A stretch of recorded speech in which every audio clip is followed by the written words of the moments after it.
이렇게 바울이 하나님의 은혜를 받고 그 은혜에 큰 그 빚을 진 자예요. 그래서 이제 그 은혜를 이제 갚아야 되는 빚진 자들이 누구냐? 헬라인, 야만인, 지식인, 어리석은 자가 다 내가 은혜에 빚진 자다. 그리고 또 나 할 수 있는 대로 로마에 있는 너에게도 복음 전하기로 한다. 헬라인, 야마인, 지혜 있는 자, 어리석은 자, 로마에 있는 너에게도 또 말합니다. 내가 복음 불까지 하는데 이 복음은 모든 믿는 자에게 구원을 주시는데 먼저는 유대인에게요 그리고 헬라인에게로다. 그래서 이 복음은 모든 믿는 자로 구원에 이르게 하는 지혜를 주시는 거예요. 이 복음이 모든 믿는 자에게 다 구원을 주시는 능력이 됨이라 그랬습니다. 여러분, 이렇게 복음은 위대합니다. 복음은 능력이 있습니다. 그래서 우리가 이 복음을 안다는 것이 얼마나 중요합니까? 우리가 복음을 알면 다른 말이 필요 없어요. 복음 말고는 저 사람 살리는데 다른 말이 필요 없어요. 살리는 것은 복음이기 때문에 그래요. 제가 이발하러 가면 기다리잖아요. 기다린다는 말은 사람이 많이 있는 거죠. 사람 많이 있으니까 계속 얘기들 하잖아요. 기다리는 동안에 난 거기 신문이 있으니까 신문을 본다든가 간이 얘기를 들어보면 하여튼 많이 얘기합니다. 그 머리 깎는 그분도 말 많으시고 앉아있는 분들도 말 많고 한쪽에는 TV 틀어놓고 TV에서 얘기하고 있고 정신 하나도 없어요. 가만히 들어보니 내가 할 말이 없어. 그전에는 할 말이 많았는데 복음을 보니까 할 말이 없어. 뭘 물어보면 내가 거기에 대해서 이거 어떻게 답하지? 기도가 나와져요. 왜냐하면 그분은 내가 가면 목사님 이제 앉으세요 그러면 거기 있는 사람 다 보니까 이제 내가 이거 목사로서 거기에서 이거 또 말도 중요하잖아요. 요즘 한간에 얼마나 대통령이 많이 나옵니까? 그 말 잘못하면 그것도 굉장히 오해가 되니까 그렇잖아요. 제가 오늘도 좀 서울 갈 일이 있어서 지하철을 탔는데 노약자석에 앉았었어요. 이제 나는 노인 카드를 끊어가지고 노약자석에 앉는데 의자가 노란 색깔이 앉아서 근데 할머니가 올라오셔. 지팡이 짚고 나보다 조금 더 잡수신 것 같아. 근데 내가 일어나 앉으라니까 이 할머니 그때부터 말이 쉬질 않아. 이거 봐, 내가 지팡이 들고 올라오니까 다 일어난 사람 있지 않아 하면서 계속 말씀하시는데 참 할머니 말씀 많구나. 이게 역시 노인들은 할 말이 많아요. 하여튼 별 얘기 다 나오더라고. 그래서 참 이게 말이라는 것도 참 중요한데 무슨 말을 해야 되느냐 이게 참 중요해요. 내가 아는 것만큼 말하잖아요. 모르면 말 못해요. 말도 아는 게 많으면 말도 많이 해요. 아니까 그 변호사라잖아요. 아는 게 많으니까 말을 잘해서 그 변호사가 이제 재판하는데 도움 주는 사람이지만 속된 말로 말하면 세상에서 말 잘하면 이제 변호사라고. 우리 동네 아주머니 변호사 한 분 있어. 그런데 그분이 판결을 잘해서가 아니라 말을 많이 하니까 변호사라고 그래요. 그냥 아는 게 많으면 말도 많아. 그래서 우리가 진짜 알아야 되는데 뭘 알아야 되겠어요? 그러니까 아는 게 지식이잖아요. 그래서 잠언서 1장 7절에 보게 되면 지식의 근본이 여호와를 경외하는 것이다 그랬어요. 내 지식이라는 게 어디서 나와야 되느냐? 여호와를 아는 데서 나와야 돼요. 영적인 것을 아는 데서 나와야 돼. 그게 진짜 지식이에요. 그럼 지식 속에는 지혜가 있는 거 아니겠어요? 잠언서 9장 10절에 보게 되면 지식 속에 지혜가 있는 거예요. 그런데 지혜도 근본이 뭐냐? 지식도 근본이 여호와를 아는 거고 여호와를 경외하는 거고, 그 다음에 지혜도 근본이 뭐냐? 여호와를 경외하는 것.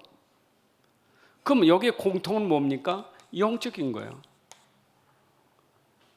여러분, 아무리 세상 지식이 뛰어나도 영적으로 무지하면 그건 참 지식이 아니에요. 사람이 굉장히 지혜롭게 뭔가 하는데 그게 영적 모르면 그것도 머리 쓰는 거예요. 그러니까 우리가 중요한 것은 영을 알아야 돼. 이 영이라는 게 얼마나 중요합니까? 그래서 우리가 영적으로 지혜 있는 사람, 지식 있는 사람, 우리가 영적 서밋이라고 말하는 거예요. 이 영적 서밋은 나이가 아니에요. 나이가 상관없어요. 어린아이라도 이런 부분이 있으면 영적 서밋이에요.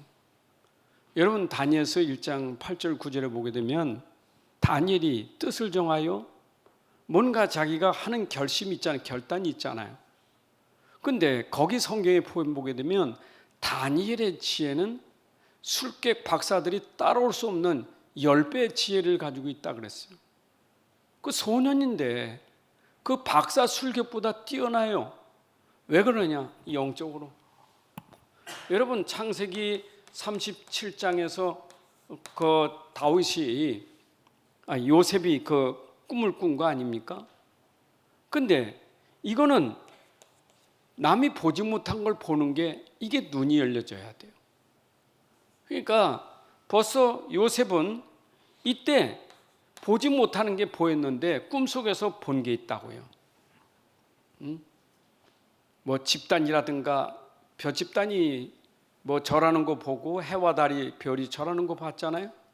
그거는 형제들이 못 본 거예요. 근데 요셉은 그걸 본 거예요.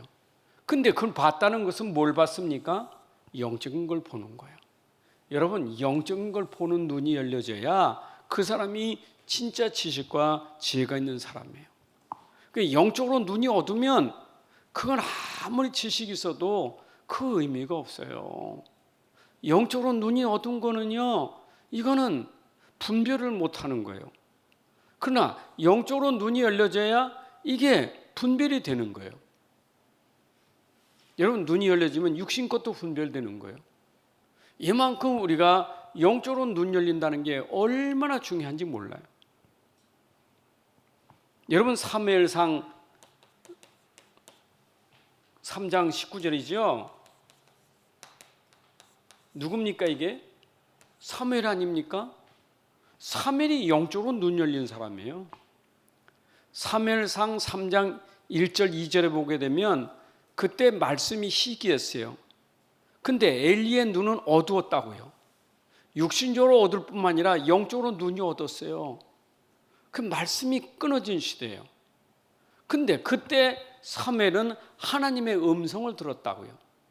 음성을 들은 정도가 아니라 사무엘은 그 말씀을 들었는데 그 말씀이 하나도 땅에 떨어지지 않고 말씀이 다 성취됐더라. 이게 영적 서밋이에요.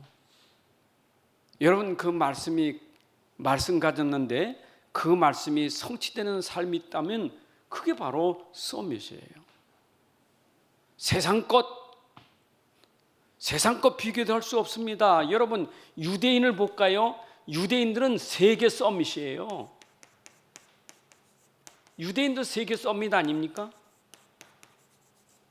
세상이 부러워하는 유대인들 세계 서밋이에요.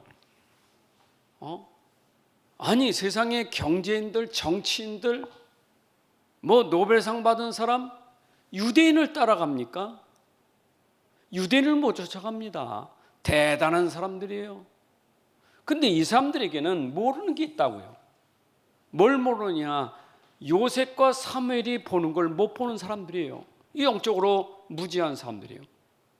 어직하면 호세아 4장 6절에 하나님이 그랬잖아요. 이 백성이 하나님을 아는 지식이 없어서 망하는도다. 그 이스라엘 유대인들이요, 하나님을 성경 가지고 있잖아요. 근데 성경을 가지고 있는데 하나님을 아는 지식이 없어서 망하는도다 그랬어요. 이만큼 영적인 걸 모른단 말이에요. 그러면 이 사람은 뭡니까? 이 사람은 답을 주는 사람이 바로 서밋이에요. 아니 보세요. 이들에게 답을 준다니까. 유대인에게 답 줄 수 있는 사람이 누구냐? 이 눈이 열려진 사람이 답 주는 사람이에요. 그렇잖아요.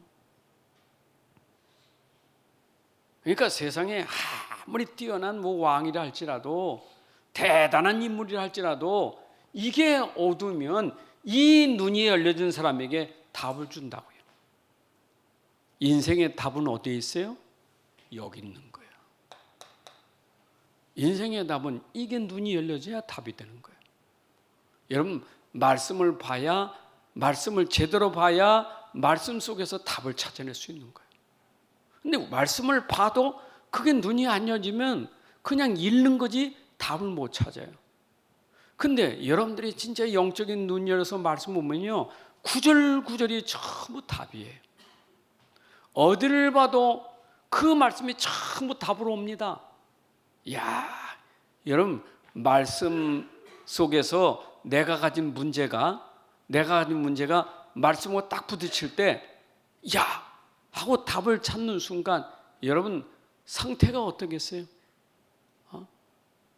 아니 내가 가진 문제가 세상에 어떤 사람도 이거 해결해 줄 수 없어. 아무리 훌륭한 상담가라도 내가 가진 인생 문제 해결할 수 없어요. 근데 내가 가지는 문제가 성경을 읽다가 와 이거네 하고 답 찾았을 때는 그건 뭐 이루 말할 수 없는 기쁨이 있는 거예요. 여러분 말씀 속에 답이 있는 거예요. 유대인들이 답을 모르니까 우린 이들에게 답을 줘야 되는 거예요. 이게 우리의 삶이에요. 여러분 다시 말하면 왕에게도 답을 줘야 하잖아요. 그렇잖아요. 여러분 창세기 41장 16절에 보게 되면 바로가 꿈을 꿨는데 꿈꾼 것 때문에 얼마나 시달렸어요. 살찐조 파리한 소 그 꿈 꿔가지고 말해요. 얼마나 시달렸습니까? 근데 그 시달리는 바로왕에게 요셉이 답을 주는데 뭐라고 말합니까? 왕이요, 하나님께서 내게 답을 주셔서 당신에게, 하나님이 답 주신 거 당신에게 말씀하겠습니다. 그러니까 요셉은 이미 그 답을 가지고 있기 때문에 답을 모르는 왕에게 답을 준 거예요. 그러니까 여기서 나온 게 41장 38절에 나온 게 뭡니까? 답을 찾고 바로가 한 얘기예요. 이야, 내가 이만한 하나님의 영에 감동된 자, 이만한 사람 보지 못했다. 그렇죠? 아무도 답을 주지 못하는데 아니 요셉이 답을 주니 세상에 이만한 사람이 어디 있겠어요? 이건 진짜 유일한 사람이에요. 우리가 진짜 영적인 눈이 열렸다면 우리는 오직이라는 비밀, 율성의 비밀이라는 것을 알게 되는 거예요. 이게 세상에서 우리가 누릴 축복이에요. 자, 그렇다면 우리는 이제 유대인을 살리는데 유대인을 넘어서 우리는 뭐합니까? 이방인. 오늘 성경에 있는 것처럼 유대인이나 이방이나 모든 사람들에게 내가 답을 주는, 진짜 답 주는 게 그게 복이에요. 여러분 유대인의 복은 뭐고 이방인의 복은 뭐겠습니까? 우리의 복은 뭐겠어요? 우리가 진정으로 말하는 참 복이 뭘까요? 여러분 마태복음 5장에 보게 되면 예수님이 참 복에서 얘기하잖아요. 진짜 복이 뭡니까? 세상 부자 아니에요. 심령이 가난한 자가 복이래. 영적인 거예요. 여러분 영적인 비밀을 알아야 복 있는 사람이 되는 거예요. 우리가 영적인 거 모르면요 그 복 있는 게 아니에요. 여러분 시편 1편 1절부터 얘기하잖아요. 복 있는 사람은 영적인 얘기예요. 아니, 복 있는 사람은 그러면 돈도 생기고 자리도 생기고 그 얘기가 아니고, 복 있는 사람은 죄인의 길에 서지 아니하고, 그죠? 오만한 자리에 앉지 아니하고, 악인의 길을 따라가지 않는, 그리고 여호와의 율법을 주야로 출가에 묵상하는 자로다. 그게 복 있는 사람이라는 거예요. 여러분 그게 무슨 얘기일까요? 영적인 얘기 아닙니까? 우리가 영적인 비밀을 알면 그 속에서 세상에 전혀 이해 안 되는 진짜 복을 알게 되는 거예요. 그게 로마서 오늘 읽은 것처럼, 로마서 1장 13절 17절에 있는 것처럼, 그래서 우리는 오직 의인은 뭘로 살아요? 믿음으로 사는 게 복이에요. 여러분, 우리가 믿음으로 사는 게 복이라니까. 우리 자녀들에게 뭘 넘겨줘야 되겠어요? 어떤 유산을 줘야 되겠습니까? 우리 자녀가 진짜 복을 받는다면 어떤 복을 받아야 되겠습니까? 믿음의 유산을 받아야 돼요. 그게 복이에요.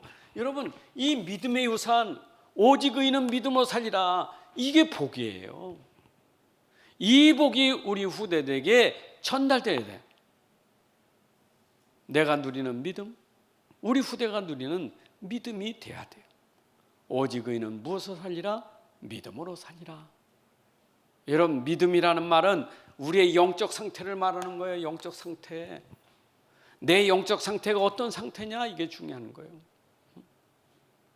믿음 가졌다는 말은 하나님을 의뢰하고 하나님을 신뢰하고 하나님께 맡겼고, 그럼 그 상태가 어떤 상태예요?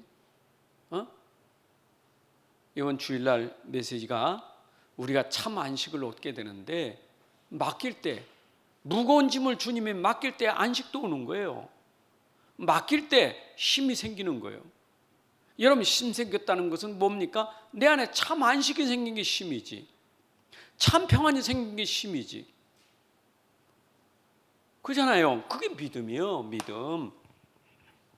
우리는 자꾸 믿음 그러면 껍데기를 가지고 뭔가 있어야 내가 그게 힘 있는 줄 알아요. 여러분, 그거 아니에요. 자꾸 믿음이 흔들리는 것은 나는 돈이 없어서, 나는 몸이 안 좋아서, 뭐가 안 좋아서. 그거는요, 그럼 내가 좋으면 내가 힘이 있는 겁니까? 아니에요. 우리의 믿음의 힘은 그렇지 않아요. 그걸 넘어서는 거예요.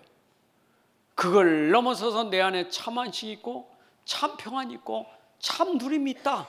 그게 믿음이에요. 오늘도 그 믿음이 우리에게 회복돼야 될 줄로 믿습니다. 자, 그러면 우리가 여기서 알아야 될 건, 유대인들이 모르는 게 뭐였다? 모르는 것. 유대인들이 모르는 것이 뭡니까? 지금 세상 사람들이 모르는 게 뭐예요? 아니, 종교인들이 모르는 게 뭡니까? 종교인들. 어쩌면 지금도 복음과 종교는 분명히 구분돼야 돼요. 복음 모르면 종교예요. 복음 아니면 종교예요. 그럼 종교가 모르는 게 뭡니까? 다시 말하면 이들은 모세오경을 가지고 있었어요. 유대인들은 모세오경이, 이건 법이에요. 모세오경이 얼만큼 모세오경을 중요히 여기느냐, 이걸 우리가 토라라고 해요. 그리고 여기 신명기 6장 4절부터 9절을 이거 쉐마라고 해요. 이걸 미간에 붙이고 손목에 붙이고 들락날락 보게 만든 거잖아요. 근데 이거는 알고 있는데 이 속에서 모르는 게 있어요. 성경 가는데 성경을 몰라. 율법을 든 율법을 몰라. 이게 바로 유대인들이에요. 하나님 주신 그 말씀을 모르고 그 율법을 모르는 거예요. 그게 유대인들이 무지했던 거예요. 왜 몰랐습니까? 그 속에 숨겨진 거예요. 숨은 사실. 이게 숨은 거거든요. 이게 뭐냐? 영적 사실을 모르는 거예요. 이걸 몰라. 여러분, 성경 속에 숨겨진 영적 사실을 모르는 거예요. 이거 모르면 결국 성경 가지고, 이걸 모르면 그게 종교화된 거예요. 여러분, 우리가 진짜 교회 다니는 건 축복이지만 교회 다니는데 이게 눈이 어두면 안 돼요. 우리 이게 눈이 열려져야 돼요. 영적인 거. 사람을 봐도 영적인 눈이 열려져야 돼요. 문제를 봐도 영적인 눈이 열려져야 돼요. 내가 영적인 눈이 안 열리면 문제로 보이는 거예요. 사람을 제대로 못 보는 거예요. 그러니까 우리가 영적인 눈이 열려지는 것은 제대로 본 눈이라 이 말이에요. 그게 안 되니까 내가 종교 생활에 빠질 수밖에 없는 거예요. 여러분, 우리가 종교한다는 게 얼마나 무거운 짐인데요. 그 수고하고 무거운 짐이 전부 종교예요. 그래서 누가복음 24장 유대인입니다. 이들이 누굽니까? 27절 44절에 보니까 이들이 모세오경을 가지고 있었던 엠마오로 가는 제자들이에요. 유대인들 아닙니까? 모세오경을 가지고 있는 거예요. 근데 이들이 뭘 몰랐어요? 성경에 전부 이것이 내게 대하여 말씀하셨다. 성경 속에 있는 진짜 이 그리스도라는 그리스도의 이 비밀을 모르는 거예요. 이걸 몰랐어요. 구약에는 오실 메시아를 몰랐고 그분이 육신을 입고 오셨는데 그분이 그리스도인 걸 모르는 거예요. 이게 여러분, 성경 속에서 감춰진 이 비밀을 모르면, 이거 모르면 이길 수가 없어요. 그렇잖아요. 우리가 지금 얘기하는 것은 종교가 아니에요. 종교는 절대 이길 수 없는 게 있어요. 우리 인생에 모르는 건 뭡니까? 자기 자신이 지금 어떤 상태입니까? 하나님 안 믿는 불신 있잖아요. 이게 죄예요. 불신이. 그럼 이 속에 역사하는 게 사단이에요. 이 근본이에요. 이게 종교로 해결되는 일이 아니에요. 이게. 그래서 그리스도가 오셔야 되는 거예요. 그래서 성경은 곧 내게 대하여 그리스도만이 해결할 수 있는 답이다, 그 말이에요. 인간이 가진 영적 문제에 답을 주는 것은 오직 이것밖에 없어요. 그래서 우리가 성경 속에 숨겨있는 이방인에게나 유대인에게나 내가 이 복음을 전할 복음의 빚진 자다, 복음이 그리스도라, 이 말이에요.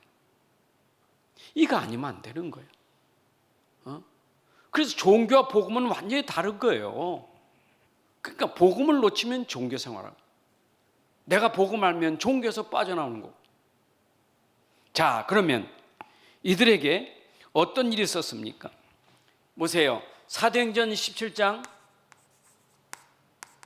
1절부터 5절에 보게 되면 바울이 회당에 들어가서, 데살로니가 회당에 들어가서 성경을 가지고 강론하여 말씀하셨죠. 성경을 가지고 들어갔어요. 유대인 회당은 뭡니까?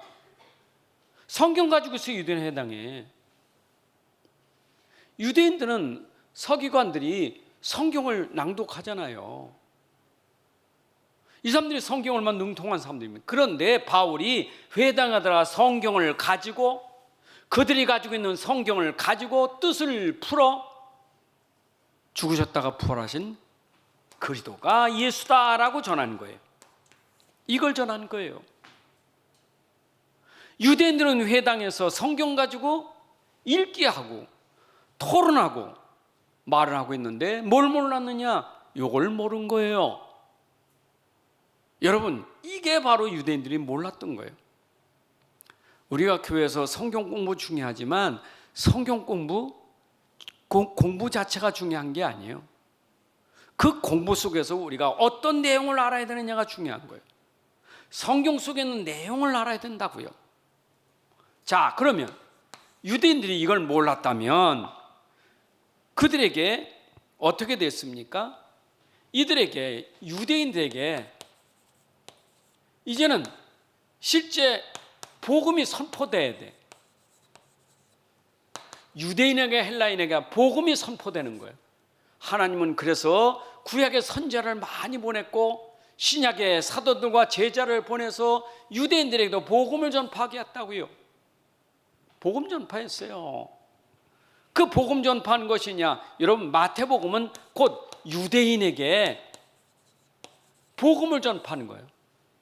마태복음, 유대인들이 왕으로 생각하는 메시아가 진짜 누구냐? 마태복음의 진짜 왕이 누구냐? 그 왕 누구냐, 이 말이요. 유대인들이 생각하는 왕하고 예수님이 오신 그 왕은 다른 거예요. 그들은 아직도 메시아를 기다리고 있어요. 근데 마태복음에서는 그 메시아가 누구냐? 그분이 바로 그리스도시다라고 말하는 게 마태복음이에요. 자, 그럼 마태복음에서 볼 것 같으면 이런 마태복음 2장 1절부터 나오죠.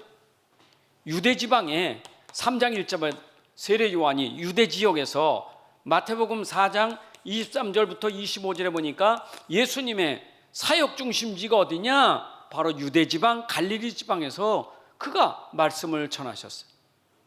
얼마나 많은 기적들을 행하시고 얼마나 많은 말씀들을 가르치고 복음을 전파했는가.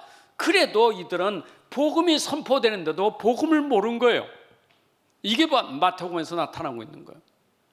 마태복음 유대인들이요. 근데 복음이 선포됐다니까. 세례 요한을 통해서 선포됐고 예수님 오셔서 자신이 그리스도임을 선포했고, 그래도 이들은 깨닫지를 못했다고요. 여러분, 그러니까 예수님의 공생애 속에 어떤 일이 났습니까? 예수 공생애 3년 동안 그가 진짜 복음이냐 이 말이요. 이분이 과연 그리스도냐 이 말이요. 이거를 예수님이 3년 동안 자신이 곧 복음의 주가 되는 그리스도시고 하나님이심을 설명하는 거예요, 유대인들에게. 그런데 이때 예수님이 공생에서 행하신 일들이 많은 표적을 행하셨다. 그렇죠? 이거는 절대 사람이 할 수 없는, 하나님만 할 수 있는 표적들이 났어요. 절대 불치의 문제가 예수 그리스도 해결된 거예요. 여러분 마태복음 11장 20절에 우리 말씀 봤잖아요. 많은 표적을 행했지만 저들이 믿지 않았더라. 회개치 않더라. 표적을 보고도. 결국 이걸 통해서 뭐 하려고 그러셨어요? 믿음을 갖게 하려고 표적을 행하셨다 그 말이에요. 여러분, 우리는 믿음 갖게 하는 표적이에요. 간증이 중요한 게 아니요, 간증은 결국 믿음을 갖게 하는 거 아니겠어요? 하나님이 어떤 일을 행하시든 그건 나에게 믿음의 축복을 주시기 위해서 하나님이 하신 일이에요. 진짜 믿음의 축복을 받기 위해서. 근데 이들은 믿질 않는 거예요. 그만큼 표적을 했는데 믿질 않아.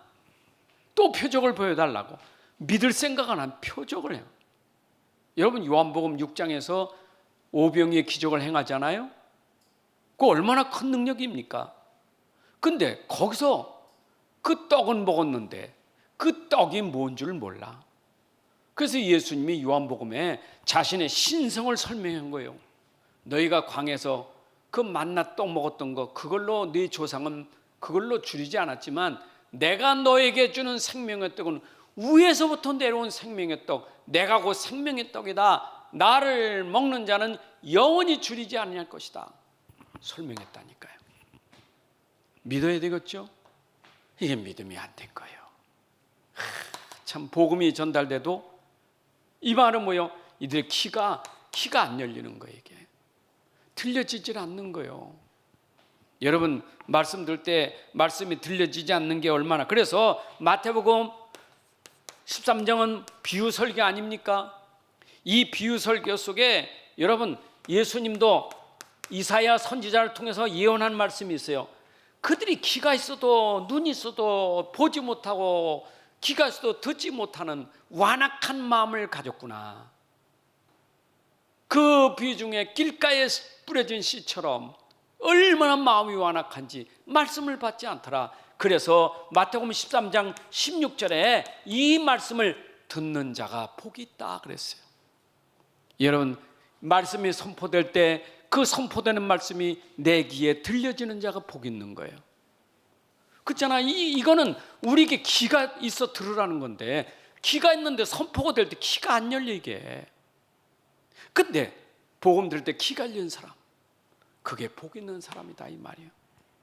여러분, 말씀 들을 때 내 그 말씀이 내 귀에 들려지는 게 은혜입니다. 그 하나님의 음성이 내 귀에 들려지는 게 이게 축복이에요. 들려도 막 뱅뱅뱅뱅 이게 뭔 말인지 이게 몰라. 이게 들어가질 않아. 여러분, 그거 참 안타까운 일이에요. 뭔가 이게 안 돼. 깨달아지질 않아. 그래서 사실 내가 말씀 은혜 받는 거, 깨달아진 것도 은혜예요. 하나님 주신 은혜가 되어야 깨달을 수 있는 거예요. 자, 그러면 우리가 유대인 중에, 여러분, 베드로는 주로 유대인 중심의 사역이 됐잖아요. 베드로 사역은 유대인, 이방인 중심 바울 사역이에요. 그 유대인이, 베드로가 유대인인데 이가 어땠습니까? 여러분, 마태복음 16장 13절부터 16절에 보면 베드로의 믿음의 고백을 들어보면 알아요. 베드로가 이걸 깨달았어요. 그치요? 당신은 그리스도시고 살아계신 하나님의 아들이라고 고백했어요. 믿음이 되었단 말이에요. 이 믿음이 너에게 반석이라 그랬어요. 이 믿음이 너에게 음부의 권세가 이기지 못할 것이다. 이게 바로 믿음 가진 바울에게 반석이요, 흔들리지 않는 거요, 견고한 자요, 음부의 권세가 이기지 못하더라. 여러분이 믿음 가지면 음부의 권세가 건들지 못해요. 사단이 건들지 못해요. 그래서 우리가 사실은 이 믿음이 얼마큼 돼? 내가 24 오직 의인은 믿음으로 살리라. 내가 24 믿음 속에 있어야 흑암이 건들지 못하는 거예요. 베드로가 그랬잖아요. 여러분, 베드로가 이러다가 베드로가 또 실수한 게 있잖아요. 마태복음 26장에 보면 베드로가 어떤 일을 했습니까? 믿음 고백한 베드로가 놓쳐버리고 3번이나 예수님 부인했잖아요. 고백해놓고 부인했다니까. 그래서 예수님 깨어 기도하라. 여러분, 깨어 기도해야 돼요. 내가 가진 복음을 늘 24 기도 속에서 깨어 있어야 돼요. 그래서 우리 믿음의 사람들은 기도의 비밀을 가지고 있어야. 기도의 비밀. 믿음의 사람은 기도의 비밀이 있어야 돼요. 우리 기도하지 않으면요, 언제 우리에게 틈탈지 몰라. 우리의 영적 상태를 자꾸 이걸 혼란케 만들고 혼미케 만드는 것, 이거는 기도 속에 들어가야 되는 거예요. 여러분, 우리가 아침부터 저녁 때까지 늘 기도 속에 있을 때 성령 충만하면 이게 틈타지 않아. 근데 이게 틈이 탄 거예요. 그 예수님이 겟세마네 동산에 데리고 올라가서 그렇게 잠이 그렇게 오느냐 이 말이에요. 깨어 기도하라. 육신이 약하도다. 너무 잠자다가 이게 이제 사단이 건든 거예요. 그러니까 우리가 너무 육신의 잠 많이 자는 것도 그것도 속아요. 정말 우리가 기도 속에 있어야 돼. 늘 기도 속에 있어야 돼. 아멘. 기도 속에 있읍시다. 자, 그런데 이런 베드로가 어디서 주님 만나요? 물고기 잡으러 갔다가 거기에 요한복음 21장 15절 18절에 보니까 부활의 주님이 찾아왔잖아요. 자, 이게 이제 중요한 거예요. 예수님이 죽으시고 부활하셨어. 그리고 고기 잡는 거기에 찾아오셨어. 그리고 오셔서 나무란 게 없어.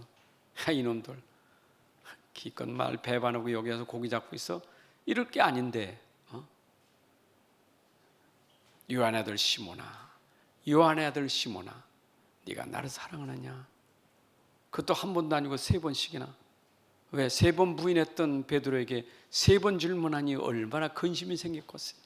그러니까 3번째 질문에는 마음에 근심이 되어서 내가 주님 사랑하는 줄 주님이 아십니다. 그랬더니 그래, 나 사랑하냐? 그럼 내 양을 먹이라. 그럼 내 양을 치라. 여러분, 사명을 주신 거예요. 여러분, 우리의 기도에서 힘을 얻어야 우리가 사명이 회복될 줄로 믿습니다. 여러분, 기도하고 사명 회복돼야 돼요. 기도는 내 사명을 회복하는 시간이에요. 여러분들의 사명이 뭡니까? 기도해봐야. 내가 깨어서 기도해야 내 사명이 회복돼요. 교회 사명, 가정 사명, 직장 사명, 내 현장 사명. 기도의 사람은 사명을 회복하는 거예요. 그리고 베드로의 증거 보십시오. 베드로가 이게 부활의 주님 만나고 나서 사도행전, 여러분 사도행전 2장이 베드로의 설교 아닙니까? 근데 보세요, 얼마나 그 이름이 확실했는지. 사도행전 3장 6절, 사도행전 4장 12절, 베드로 전서 2장 9절 보세요. 베드로의 신앙이 얼마나 달라졌는지 확실하게 달라진 거예요. 내가 진짜 깨달으면 이렇게 바뀌어지는 거예요. 인생이 딱. 이게 정인이에요. 여러분, 내가 진짜 복음 이만큼 깨달아지면 나는 복음의 증인 되는 거예요. 여러분 24 복음의 증인 됩시다. 그 복음의 증인은요, 여러분 상태가 곧 증인이에요. 내 말의 상태가 증인이에요. 내 삶의 상태가 증인이에요. 그렇죠? 그게 증인이에요. 내 안에 그리스도가 있어서 하나님 나라가 누려지는 게 증인이에요. 증인. 굉장히 기분 나빠도요, 그 기분 나쁜 것이 복음으로 다스려져서 누려지는 증인 돼야 돼. 그렇죠? 기분 나쁘고 왁 하는 순간은 어떻게 돼요? 그거는 내가 지금 상태가 이게 복음이 아니란 말이에요. 그러니까 우리가 늘 기도 속에서 우리는 24시간 빛의 사명을 감당하는 종이 돼야 돼요. 자, 그렇다면 오늘 우리가 로마서 1장 2절부터 4절에 복음은 예수 그리스도시다. 그리고 로마서 1장 16, 17절 보니까 내가 이 복음을 부끄러워하지 않는다. 복음은 예수 그리스도인데 예수 그리스도 그 복음은 내가 부끄러워하지 않는다. 이런 복음을 부끄러워하지 않는다. 그러면서 또 뭐라고 말했습니까? 로마서 10장 9절 10절에 보니까 이제 마음을 믿어 의에 이르고 입으로 시인하여 구원을 이루니라. 로마서 10장 13절부터 17절 보니까 주의 이름을 부른 자는 구원을 얻으리라. 여러분 예수 그리스도의 이름을 부르면 구원 얻습니다. 그런데 이걸 붙잡은 사람들이 로마서 16장 1절부터 이 사람들이 누구요? 제자들이에요. 여러분 오늘도 우리가 복음 가진 제자로, 우리 현장을 살리는 제자로, 일꾼으로 세워지시기를 주님의 이름으로 축복합니다. 하나님 아버지 감사합니다. 오늘도 귀한 시간에 또 우리에게 이 복음이 믿음이 되어서 내 안의 능력으로 음부의 권세가 이지 못하며 가는 곳마다 이 복음이 증거되는 빛의 사명을 감당하는 종이 되게 하여 주옵소서. 24시간 복음 속에, 기도 속에 항상 성령 충만하고 항상 영적 썸밋 되게 하셔서 현장에 답을 주고 현장을 치유하고 현장을 살리는 증인으로 서게 하여 주옵소서. 베드로가 깨달아 시대의 복음 전도자가 된 것처럼 우리가 시대의 현장을 살리는 전도자, 제자가 될 수 있도록 축복하여 주옵소서. 예수 그리스도의 이름으로 기도합나이다. 아멘. 우리 구주 예수 그리스도의 은혜와 하나님의 무한하신 사랑하심과 성령님의 내주인 역사 충만하심이 말씀을 믿는 믿음이 더욱더 확신으로 충만한 모든 성도들 또 그 현장 머리 위에 이제로부터 영원까지 항상 함께 있을지어다. 아멘.